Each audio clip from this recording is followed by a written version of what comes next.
Living in a city of ruins is barely living. The daily search for water and food in Gaza's second largest city of Khan Younis is relentless. This young man says life is horrible. Isam shows us what's left of his home, a twisted shell of concrete with tarpaulin for walls. The bathroom, he says, is half destroyed. The living room, half destroyed. And I'm now sleeping in the kitchen with my family, with my children.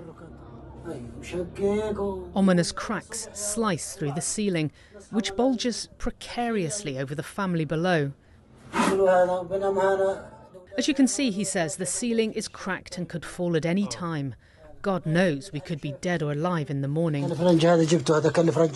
It is dangerous and it is unsanitary, and yet better than the alternative. He says he has been unable to secure a tent for his family. Others have found shelter in a bombed school. Around 100 families live here. And also, Mohammed was an engineer in Gaza City. He has been forced to move his family almost half a dozen times so far by the Israeli military, most recently from Rafah.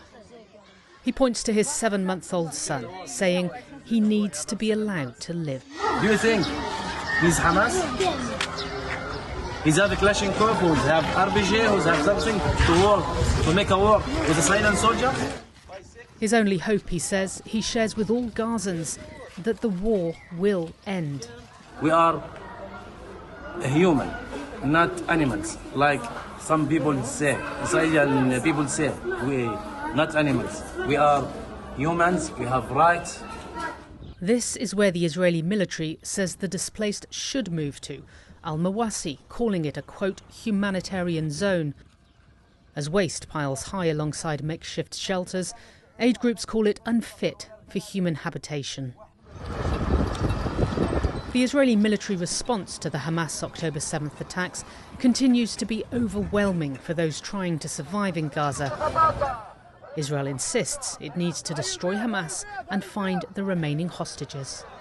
Local officials estimate 80% of buildings in Khan Younis have been destroyed.